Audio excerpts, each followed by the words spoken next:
guess we'll get started. Thank you all for coming, braving the weather. It's miserable outside again, but this is an important topic, and I'm delighted to have our student assistance counselors with us tonight.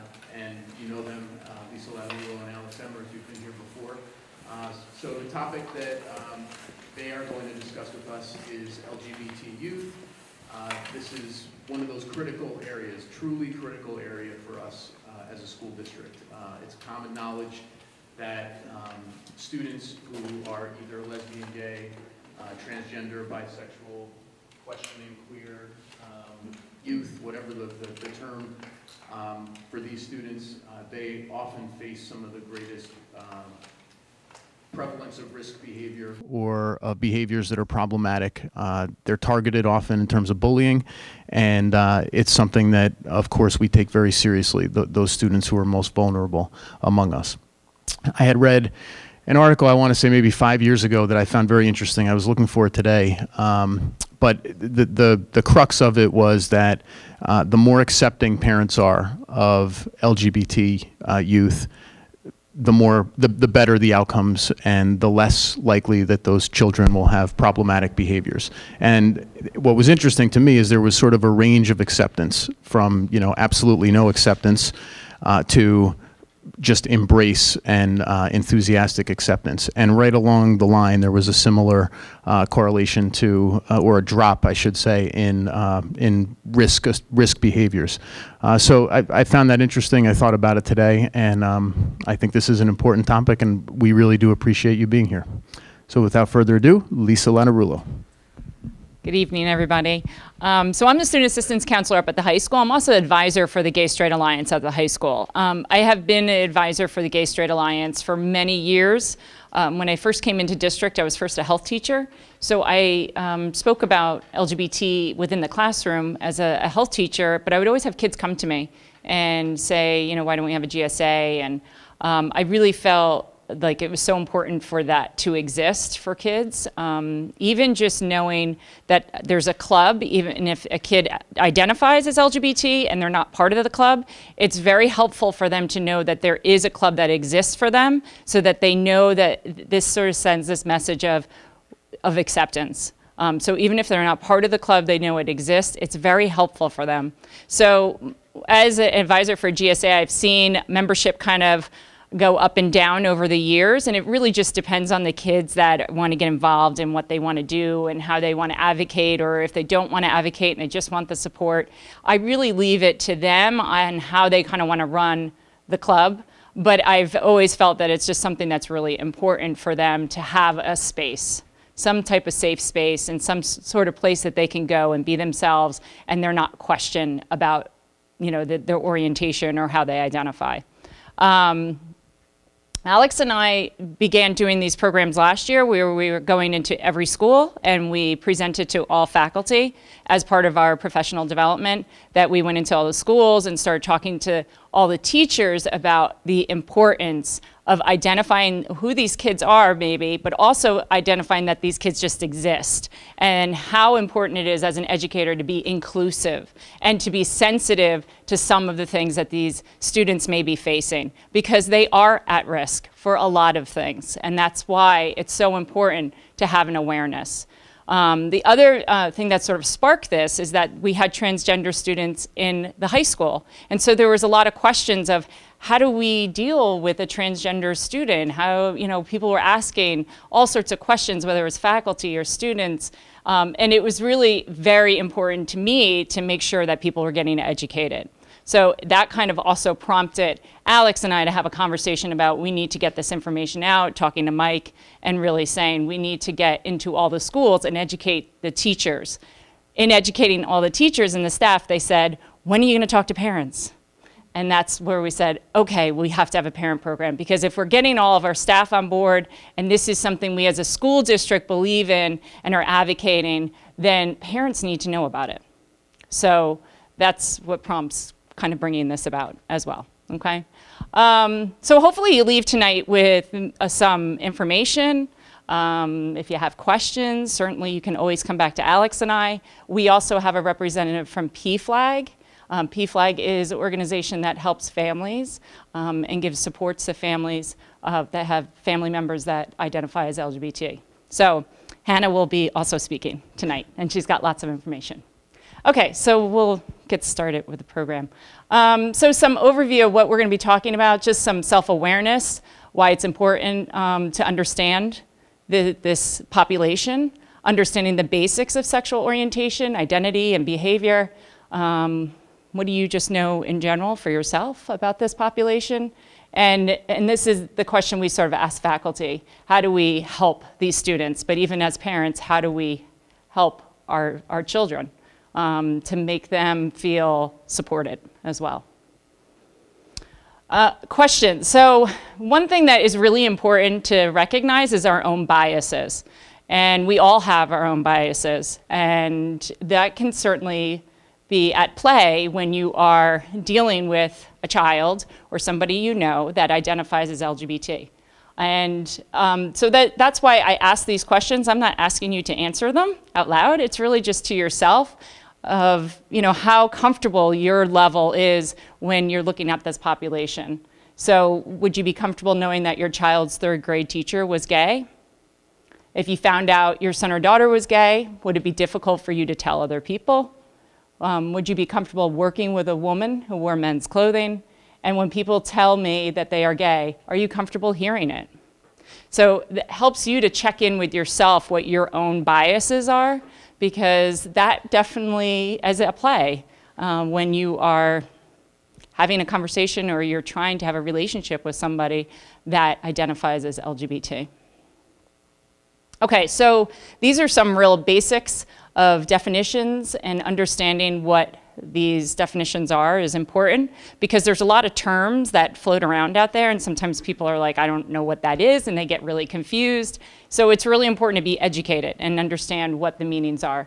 So sexual orientation is just really a person's emotional and sexual attraction based on that person's gender. So that means they can be lesbian, gay, they can be bisexual, they could be queer. I've heard kids say, I identify as queer, I identify as pansexual, which sort of is a broad term, which just sort of means I am just attracted to anybody in general. It doesn't matter what their gender is. It's more about the person that they're attracted to. So, the terminology that's used out there, and it kind of changes. It seems to be a little bit fluid, but orientation is just really sort of comes back to their preference of who they're attracted to. The gender identity is really that sense of self, whether they are male or female or other or somewhere in between. So gender is not this black and white issue. It's really more something that's kind of gray. And that's hard for people to wrap their head around. And what's interesting is you'll start to see now, if you're filling out applications, they're starting to change things where they'll ask you to identify your gender, and it will say male, female, or other. Okay, so they're trying to be sensitive to the fact that people may not be identifying as male or female. Okay, but gender identity was really about that sense of self. So something within themselves. How do they identify? Okay, we may look at a person and biologically they look like they're male, but they identify as being female. Okay, and that's where people, I think, start to struggle a lot. They start to have a lot of issues because the person is not presenting in a gender norm way, in a normal way of how society says, oh, if you're male, you have to look like this. Or this is how we gauge whether or not what your gender is based on how you're dressing or presenting yourself, okay? So that comes down to that gender expression. How do you express the gender that you are? The masculinity, the femininity, whether it's your dress, your mannerisms, your social interactions, all of those things are your gender expression, okay? And that kind of plays into those gender norms. So what are the norms for males and females? Well, society definitely has a lot of them. And when you don't fit into those boxes, it becomes problematic, especially for young people that are struggling with this or coming to terms with what their real identity is. Because so many people want to put you in a box. Like, you look like this, you should act like this. And if you don't, then that's where a lot of judgment falls. And that's what we see in schools. We see that a lot. Homosexual, gay, lesbian persons whose sexual emotional feelings are for mostly of the person of the same sex. Okay, so transgender is a term to describe people whose gender identity, characteristics or expression does not conform to the identity or characteristics or expressions traditionally associated with their biological sex. So here we're saying somebody that may be biologically male, but their gender identity is female. Okay, so they would be transgender. So that's what they're identifying as female. They may act feminine. They may dress feminine, or what we would say is more feminine.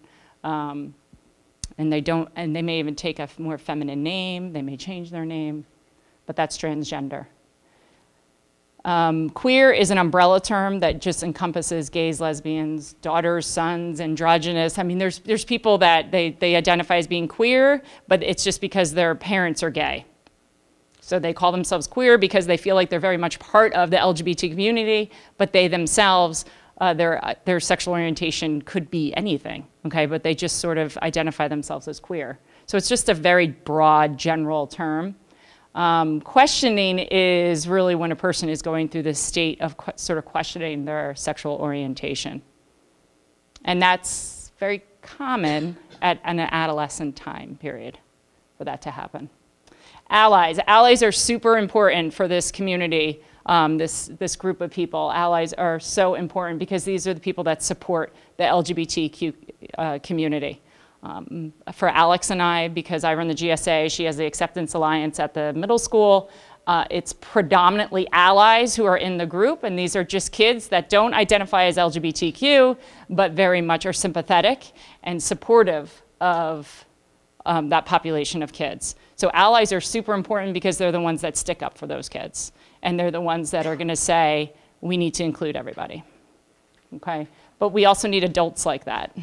So it's really important that we do have allies that are within this group of population. Homophobia is just the fear or contempt for homosexuality or fear of becoming homosexual. There's a lot of homophobia, especially among adolescents. For Alex and I, we definitely hear a lot of comments and things that may be out there. And I think it's common because it's scary in some ways to be identified that way, to have somebody maybe call you out as being different.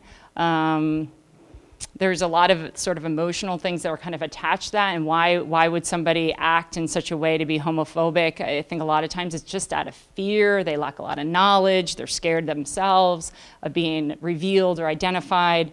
It's complicated, but it's not unusual to see this with an adolescent population, the homophobia.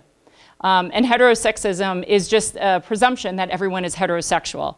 And that's just basically seeing the world through a lens of heterosexuality and not seeing the world through a lens of, it's very broad. It's not just him or her. It's not just mom and dad. It's not his and hers. That we're seeing things that are more gender neutral, okay, and not just heterosexually based. And that's a term that we really sort of try to play upon and make very aware to our faculty, because if teachers are in a classroom and they're always saying, go home and tell your mom and dad, or when you grow up and you're a wife and you're a husband, and always using those kind of terms, it's very confining. And so trying to get away from using those terms and just saying, go home and talk to your parents, okay? You don't have to say mom and dad. Or your spouse, or your partner, like just trying to get to more gender neutral terminology and just being aware of that so that staff is using those types of terms more often. Heterosexuality questionnaire. This is something I'd just like to kind of pose out there. Again, I'm not asking you to answer these questions out loud, but this is just sort of for yourself. And when you look at these questions, it kind of makes you stop and think for a moment. So what do you think caused your heterosexuality? When and how did you first decide you're heterosexual? And is it possible your heterosexuality is just a phase, or you're going to grow out of it? And these are just questions that are repeatedly asked of the LGBT community. all the time. What caused it? When did you figure it out? How did you know? They're constantly being asked those types of questions, but yet we don't ever pose those to people who are heterosexual. And when we do, it sounds kind of ridiculous. So thinking about it, just being very aware and sensitive to that kids that may be identifying this way and they're being asked these questions like, are you gonna grow out of this? It's just a phase.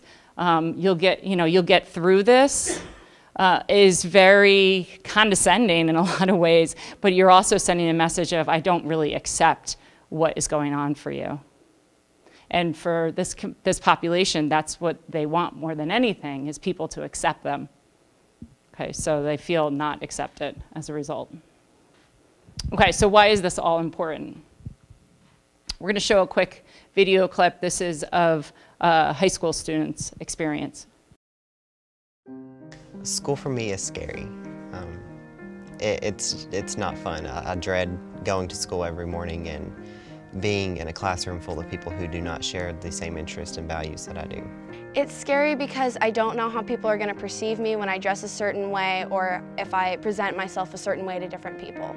School is hard, but it will prevail. I have faith in that. We have had students throw food at us, and we've had students who were on the football team quit the football team because of bullying and harassment. We had a problem with our day of silence because there was basically some people who decided that it was right to deface our posters and yell at people who were participating in a day of silence. I was involved in freshman orientation, and I was actually one of the head ambassadors out of 150 students.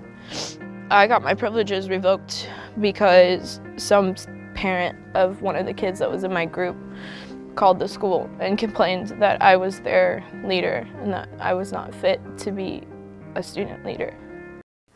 Hi, I'm Alex Emmer. I'm the SAC at the middle school here. And like Lisa touched upon before, she has the GSA over at the high school.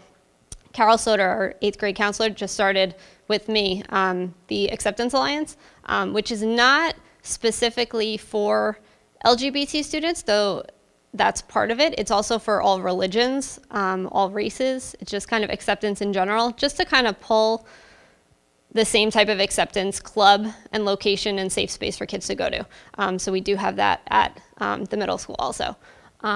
So to continue, this is the CAST model of identity development. There's 4 different stages. Identity confusion is when someone could be wondering, could I be gay? Is that a possibility for me? Identity comparison, maybe this does apply to me. They start to compare what they're going through versus what they see other people going through. Identity tolerance is when they start to realize maybe I'm not the only one. Maybe there's other people out there that feel the same way that I do. And identity acceptance is basically what it says is acceptance, is I will be okay. I understand that, okay, maybe I do fit into the LGBT community in some capacity, but that's okay, and I'm gonna be okay. 5 to 6% of students are LGBT, so that definitely, there are kids in our buildings in all grade levels that are LGBT. Age 16 is the average age that a student comes out, which earlier they had said that it was age 19. It's getting younger and younger. I wonder if it's even 16 now, or if it's even younger than that. Our students are definitely thinking about this earlier than we think they are. LGBT in New Jersey, students have a limited access to an inclusive curriculum, which is one of the reasons that we talk to faculty, and one of the things we talk to them about is how to be inclusive in your curriculum, and kind of mentioning either in your science class, some kind of physicist or a scientist that was LGBT in history, or something that it brings to light the commonality of LGBT youth and their contributions to curriculum also. And also comprehensive anti-bullying school policies. New Jersey is a little bit ahead in this sense, just because we have the HIB law, the anti-bullying law now, which specifically talks about gender identity, sexual orientation. So that has been, I know, a positive in the middle school especially. We've seen a lot less comments about that's so gay. That doesn't come up as much anymore. And it's even a difference since last year. Last year was my first year here, and it's definitely different even since last year. So that's definitely been a positive. And in general, this is an at-risk population. Unfortunately, I'm the bearer of the bad news in the statistics, but this is also why we're talking about this population, because not only is the LGBT community, I guess, a population that we're talking about because there are so many hardships that go on in a lot of cases. Not in everyone's cases, but in a lot of cases, there's a lot of statistics that support that this is an at-risk population. The LGBT population is 2 to 3 times more likely to commit suicide than someone who's straight. In a study of depression in gay youth, researchers found depression strikes gay youth 4 to 5 times more severely than their non-gay peers. So if you're looking at just depression in general, this population is experiencing it even more severely and probably earlier on than their straight peers. 64.3% of LGBT students report feeling unsafe at school because of their sexual orientation, which is also why we're talking about this in our schools. 87% of LGBT New Jersey youth report verbal harassment in school. And like I said, thankfully here, at least what we can see, it's gone down a lot. 42% of LGBT youth report physical harassment. 24% report being physically assaulted. 55% of transgender youth report being physically attacked. 9 out of 10 LGBT youth report being bullied, which is where the anti-bullying law also comes in. And 92% of LGBT youth hear anti-LGBT comments in school, with 23% hearing school staff make the negative comments about a person's gender expression. Also why we're going into schools. Luckily, after we've given this presentation in a lot of our faculty meetings, our faculty are immensely supportive. They have general questions on how they can be more supportive. After, I know especially here, we gave the presentation earlier this year, and the faculty kept emailing us for safe space stickers, which we'll talk about a little bit later. But they're stickers that you can put on your window or next to your classroom so that when kids are walking by, they know that that's a safe zone and they'll be accepted, whether they have questions or they just in general know that that teacher in that classroom, that's a safe space for them. So we're really trying to pass that around the buildings a lot so that we make all of our schools a safer space. 25 to 40% of youth who become homeless each year are LGBTQ. LGBT youth are twice as likely as heterosexual youth to abuse alcohol and 8 times as likely to use cocaine or crack. Also kind of a personal thing that Lisa and I hear as the student assistance counselors, that the substance use is a lot higher with this population. 33% of gay men and 34% of lesbians report suffering physical violence from family members as a result of their sexual orientation. We can educate parents and we can all have this discussion, but we can't be there at home a lot of times. So especially what the school is trying to do, we're trying to be that safe space. If, God forbid, this is happening in someone's house, they know that when they come to school every day, they're going to be accepted and they're going to be comfortable and they're going to know that they have people that they can turn to for help. They also experience higher rates of truancy, dropping out of school, poor grades, and having to repeat a grade. These are all at-risk qualities. LGBT youth and their emotional health. So this is kind of a summary. As the research shows, LGBTQ youth are vulnerable to emotional and mental health disorders. Many times this centers around the development of sexual identity, coming out, the fear of discovery, fear of being rejected, and social isolation. LGBTQ youth are at higher risks for suicide, violence, substance abuse, and use, like we just saw in the statistics. One more video. So who here has either been bullied or seen somebody else being bullied in your school? Raise your hands. All of you? Yeah. How many of you have actually been bullied? So nearly all of you. Joey, how about for you?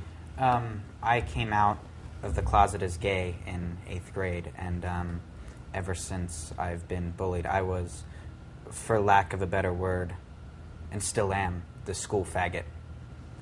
People call you that? People use the F word? Every day. Every single day?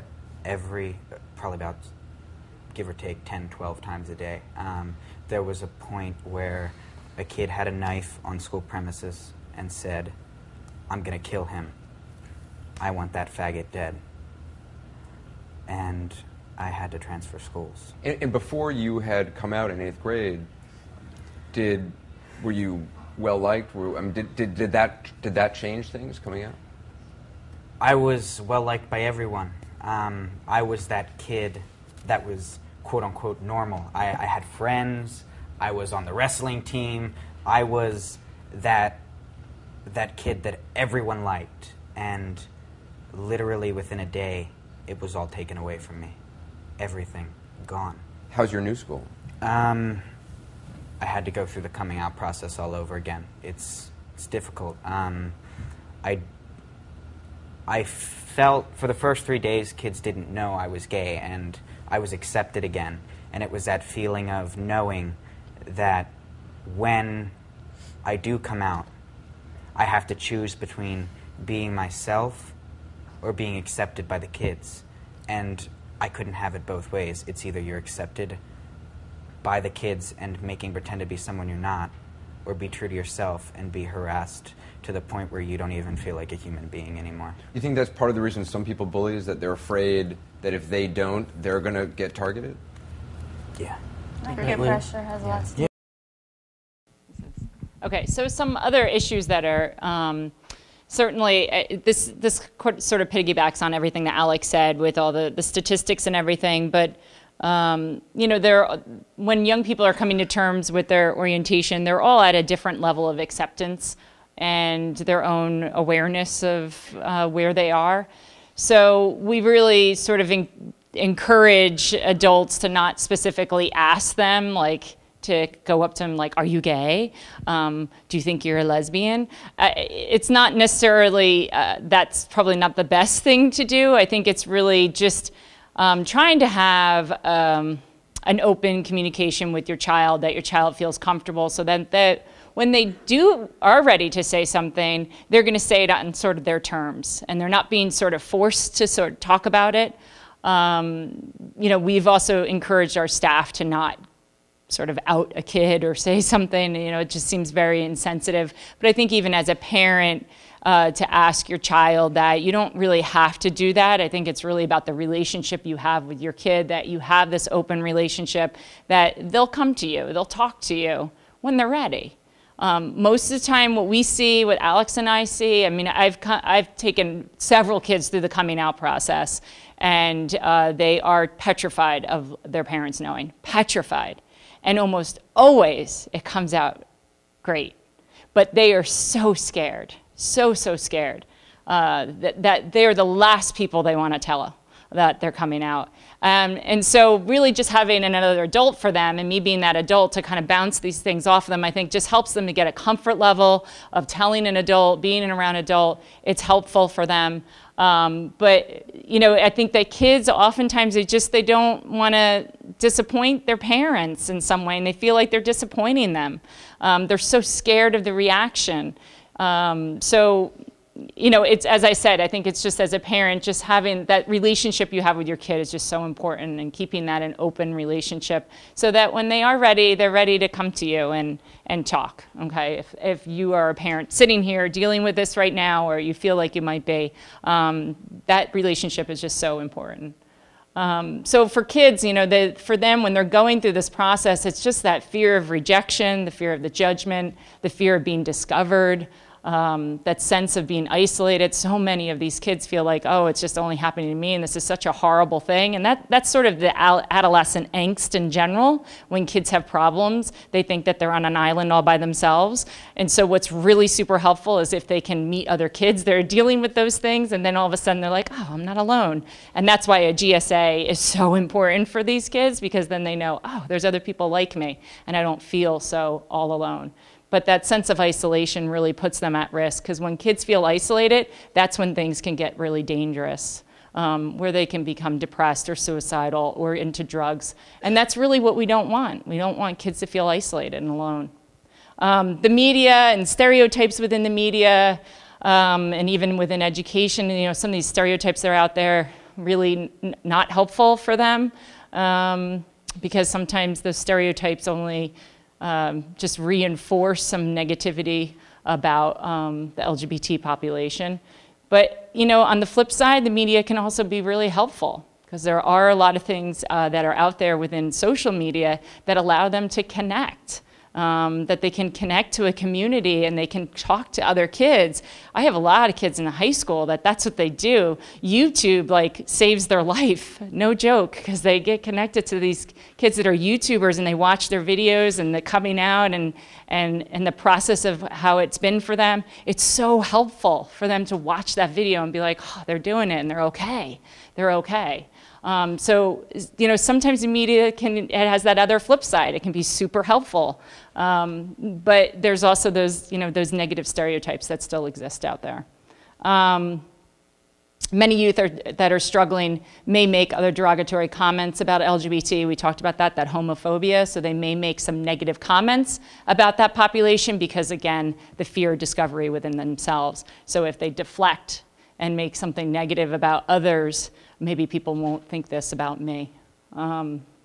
Some youth become disinterested and reject things and people in their life that have given them joy in the past. And this is part of that depression that may be happening for them if they are depressed and they're isolated. So these are things that we brought back to teachers and coaches, and we want to share this with parents because we want you to know what we shared with our staff. So that, if kids are getting some of this stuff in school, that's because this is what we are really trying to promote within our school. So you sort of know what our staff has been trained on and what they've been exposed to and some of the curriculums and things that we've given them so that they can use them in the classroom. Okay, and I think it's helpful for parents to see that kind of information. We really talked a lot about that gender neutral language, creating language terms that are more non-specific to gender, the husband and wife, getting rid of that and using partner. Addressing comments like that's so gay, if they do hear a comment like that, to stop a kid and say, hey, what did you mean about that? And try to engage in a conversation instead of saying, don't say that, that's wrong. Like try to actually have somewhat of an intellectual conversation with them, like, hey, what do you mean by that? What are you trying to say here? Try to engage them and get them to understand, hey, when you say this comment, there is an effect that may be happening. And it's not just on you, it's the people around you, okay? Just being educated about LGBTQ topics, creating that supportive environment. GLSEN is a wonderful organization, national organization that does a lot of education and research for the LGBTQ population. They have tons of resources for educators. They have curriculums. So we made this all available to our staff so that the really basic things that they can integrate into the classroom that just sort of send a message of this is something that we would like to include, okay, as part of all of our curriculum. And just, letting students know that there are adults and people in their life that support them. You can go on to the next. Some of the things that we do in terms of creating that supportive environment, certainly the education we think is important for Alex and I. It's having these 2 clubs that we have, the visible cues which Alex talked about, having a visible cue within the building. We have these safe space stickers. Again, it's sort of just putting that knowledge, putting something out there so kids recognize that. The rainbow is a sign, triangle's a sign, but safe space. Just something that's sort of indicating to kids like, hey, this is okay. Even if that kid never even talks to an adult or never even shares with anybody in the building that they are going through this process of coming out, they just know that there's people that support them. It's very super helpful for them. What we do up at the high schools, we do a National Day of Silence. That's done in April. So that is one of the events our GSA does. National Day of Silence is a day where students take a pledge to be silent. It's an advocacy campaign, and basically it's saying, we're no longer going to be silent and be closeted by, as an LGBT youth. So we're sort of making a stand of choosing to be silent and having to silence themselves for a whole day in recognition of that this is not okay. Like people shouldn't be silenced and should not, be told you can't have a voice because you're LGBTQ. So we do a National Day of Silence at the high school, and I will say we get a pretty good turnout of kids that support that. Last year we probably had at least 60 kids that did that. And they all wear a white t-shirt and they wear a sticker that says, I'm making a pledge to be silent today in support of my friend or just in support of the community. And again, it comes back to a lot of the allies. These are the kids that are friends with other kids, or they have family members. So it's important for them. I think we're running out of time, aren't we? Are we at the end? Yeah. Okay, just these common needs. You know, when you look at youth in general, what do they need? They need to be understood, supported, accepted for who they are, feel safe and secure, feel loved unconditionally, feel whole as a person. They need opportunities to succeed, they need to find their voice, and they need to know that they're not alone. And all these needs are exactly the same as any other youth, okay? So they're no different. LGBTQ needs are no different than all youth and their needs. So it's really just, again, looking at them as a whole person, and that it's not just this one thing about them. There's a lot of things about them, and this is just one sliver of them. And just trying to get them to also understand that it's not something that has to define them. Okay, there's other things about them that make up who they are. These are just all resources that we've had and that we did to, you know, put together our presentation, but our big resource for tonight is from Pflag. And Pflag, which it says up here, it's Parents, Families, and Friends of Lesbian and Gays. And there is it's a North Jersey chapter, correct, out of Montclair.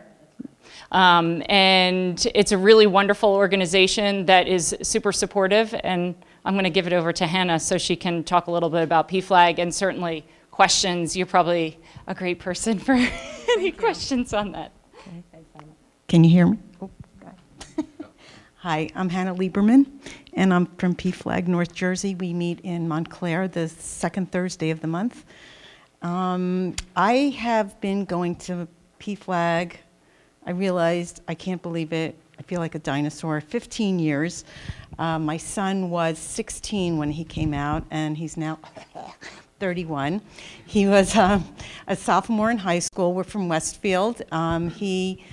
It was a Tuesday in February, actually, so it's just about exactly 15 years ago. And my husband, who has a very bizarre sense of humor, calls it Pink Tuesday.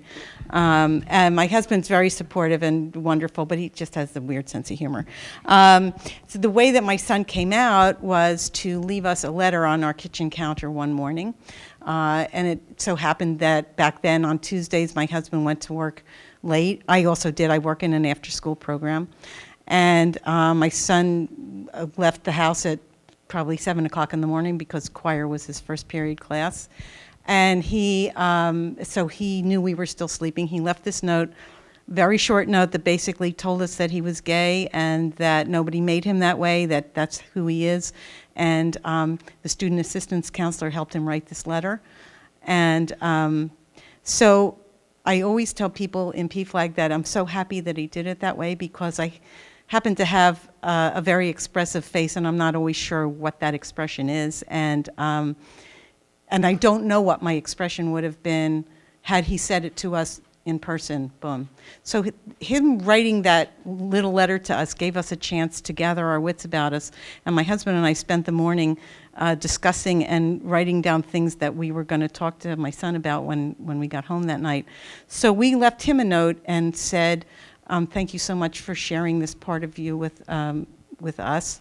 And we love you no matter what. And we'll see you tonight at 9 o'clock, because we all had evening things to do. So in true, I hate to say a Jewish mother fashion, I stopped at King's and got flavored coffees and chocolate muffins, and you always have to feed the problem, you know. Well, there wasn't really a problem, but, or at least now I don't see it as a problem. Maybe I did back then. So we came home and we sat down and we talked, and from the minute we started talking, you could see this, his face went from terror to euphoria, because he realized that we were on his side and we were going to be okay with it. And we did have a lot of questions for him, and we did have a lot of concerns. And I can be very calm standing here talking now and very glib, but back then I have to tell you that for about 3 weeks I cried in my car because I just felt overwhelmed. And I wasn't sure what to do. It wasn't so much that he was gay, it was more that that I was afraid. I had so many fears. when I went to high school, anybody who was gay, and they didn't even use the term gay back then, it was you were a fag or a fairy, and you literally got physically beat up. I mean, there was no balance there. And I guess I was using my own experience, not my own personal experience, but my own recollections, which caused a lot of the fear. He's going to get beat up. All his friends are going to abandon him. You know, life is going to be terrible. You know, it's going to be so hard.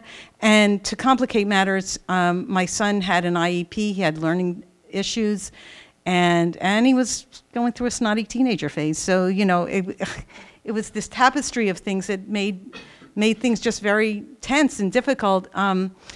Luckily, I have a friend who is a lesbian, and we were friends for a long time before Josh came out, and I knew about Pflag before he even came out. So when he came out, within 2 weeks, I was at a Pflag meeting.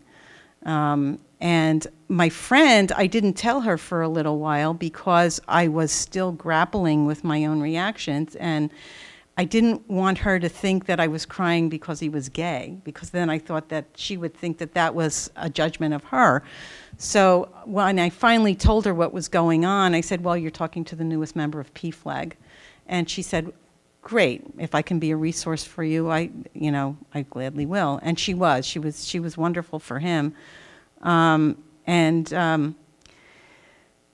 have to say that I'm not proud of this. I did say to her, this was in the first couple of weeks, I did say to her, well, it's okay, and blah, blah, blah. But the idea of two guys having sex is really repulsive to me. And she very calmly just said, well, that's probably how he feels about what you and your husband do. And believe it or not, that was really an aha moment, because we talked about heterosexism, assuming that heterosexuality is normal and everything else is not. And she gave me this insight into there's a spectrum, and wherever you are and whatever your sexual expression is only part of you, and it doesn't have to do with the rest of your identity.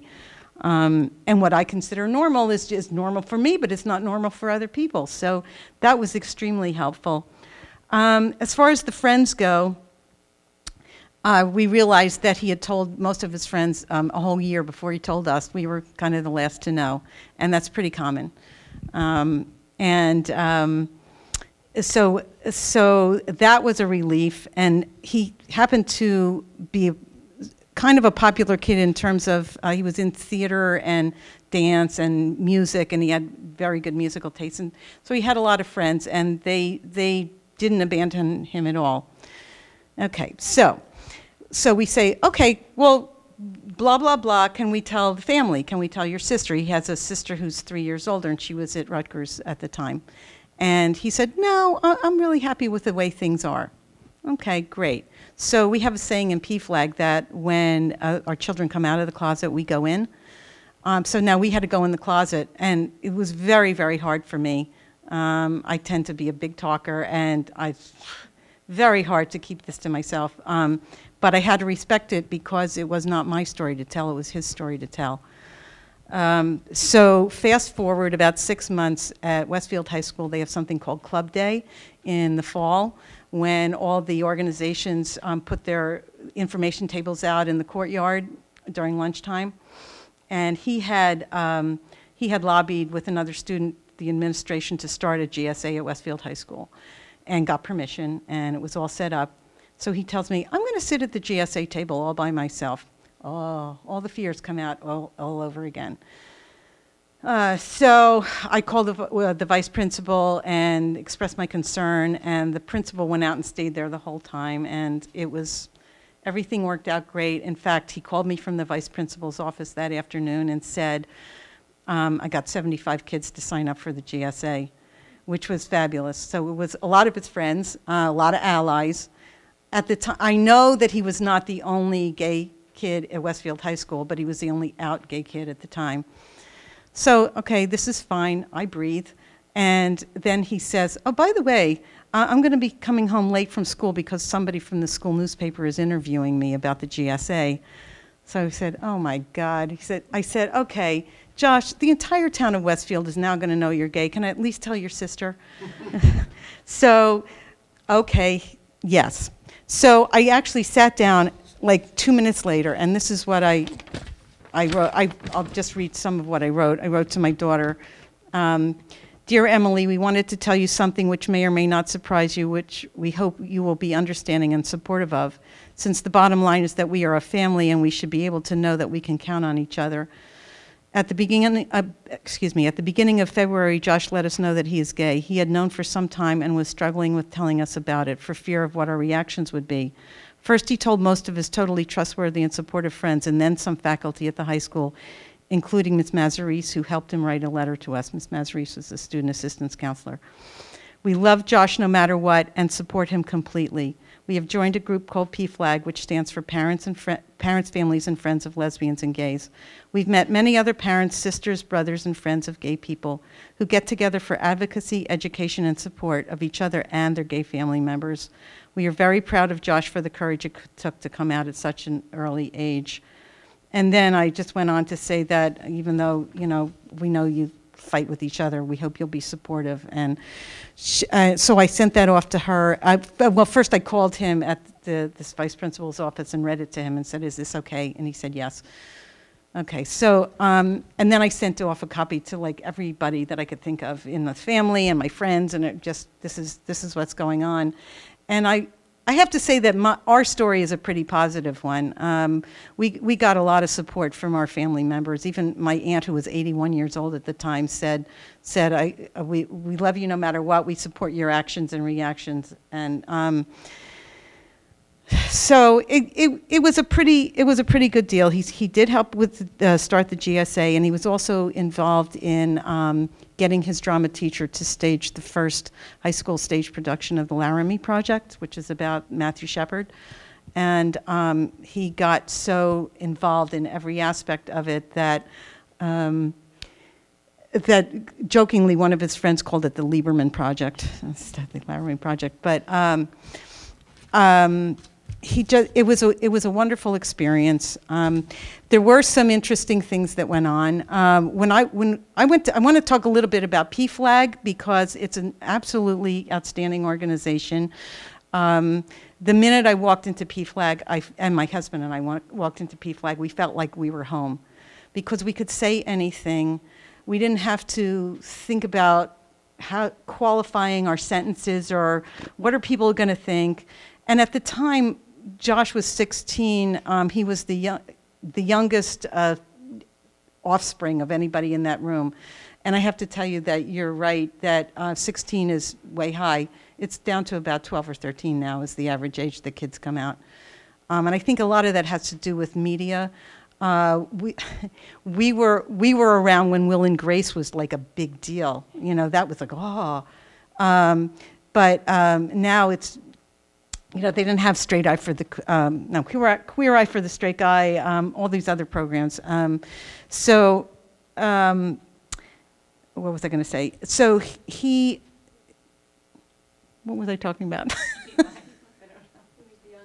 Oh, he was the youngest. So we walked into Pflag and people were talking about, oh, my son is a successful architect in California and he's married to, or he has a partner who's a lawyer, or they were talking about all these successful people, which was good. It gave me hope, but I thought, yes, but I have a kid with learning disabilities who's in high school. How do I get through this? How do I negotiate? How do I navigate this parenthood thing?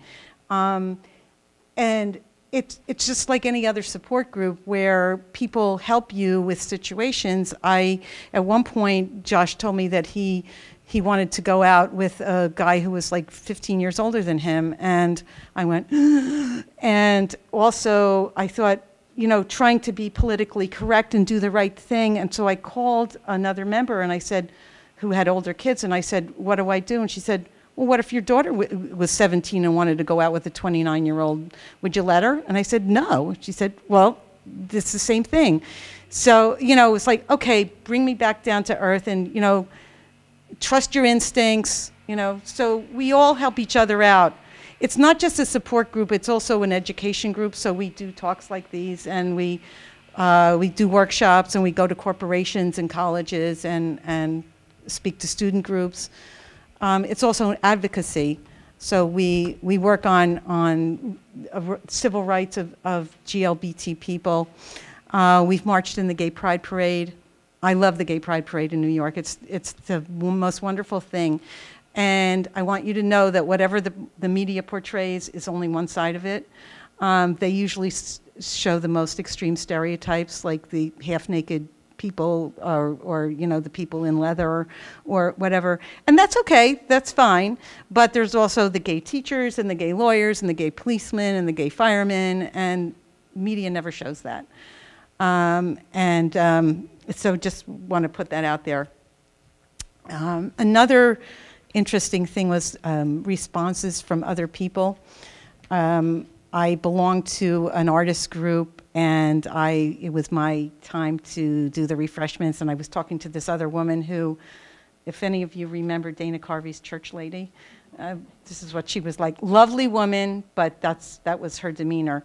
And, hi, how are you? Oh, you know, blah, blah, blah. How are your kids? Oh, well, my son's in college. He's a dance major. Oh, my daughter was a dance major years ago. The thing was that the only problem she had was she had a problem with all the homosexuals in the troupe. And I knew I was okay because it took me about a half of a heartbeat to say, well, my son is a homosexual and I don't have any problem with it at all.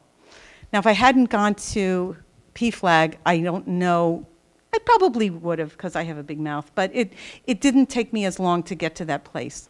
And we always talk about when you tell family members and when you tell other people, don't do it from a place of crying. If you think that you're still struggling with it, wait until you're in a place of strength because it will come back to bite you. And you want to be an advocate for your child, and you want to be an advocate for the community, so you come from a place of strength. So I was really coming from a place of strength, and I kind of looked, I got off the phone and I looked up and I said, "You proud of me, Ma?" Because my mother was always for the underdog, and you know, she didn't suffer fools gladly. So this woman, so I got her off the hook. I said, "Oh, and we're so proud of him, and he got a Human Rights Award, and he started the Gay Straight Alliance." So anyway, what refreshments are we bringing? So about a week later, I go to this meeting. I knock on the door. She opens the door and she says, "Hello, Hannah, how are you?" And I said, "Fine." She says, "Isn't that something," pause, "about Josh being a dancer?" And I know she didn't mean dancer. And I said, "Yeah, isn't that great? Great to see you." So, the other thing is about positive language, which they mentioned. I teach in an after-school program, and my job is like a reading resource person, so I go into classrooms to pull kids out. And several years ago, one of the kids was, I walked in and I could hear him saying GSA and saying in very derogatory terms. This kid was about 6th grade, I think. And you know, you don't want to go, like you said, when somebody says that's okay, don't say that. You want to engage in conversation. So I said, "Oh, I heard you talking about the GSA. What do you know about the GSA?" Of course, his face fell like, I got caught. And I said, did you know the GSA at the high school? I think it's such a wonderful organization. It's Gay Straight Alliance. Do you know who started the GSA at Westfield High School? Mm-hmm. I said, "My son started it. I'm so proud of him. It's such a wonderful thing." And I said, "I know you might have been joking around, but you're such a nice kid. I'm sure you didn't mean anything derogatory. You know, I'm sure you wouldn't hurt anybody's feelings on purpose." Mm-hmm. But I kind of like allowed him his dignity, you know, instead of, because if I made it into a thing of scolding him, it just would have made him dig his heels in further, or there wouldn't have been any lesson there. So my son did go to school as a dance major, which then became a theater major. And he's now working in another field, but things are good. And like I say, I have nothing but good things to say about Pflag. It's a place of refuge and a support, but it's also a place of education and advocacy. And You can say anything you want. If you go to a meeting, you can sit there and say nothing and just listen. Or you can sit there and cry the whole time, and people will not judge you. And it's a wonderful way to be on your journey. And everybody's journey is different. Everybody's time frame is different. And it's just about acceptance. And I also want to address the word tolerance. I don't like the word tolerance because tolerance sounds like something like you hold your nose, you tolerate something. I don't think that our kids are people to be tolerated. They're people to be accepted. And on that note, I'll end. And if you have any questions, let me know.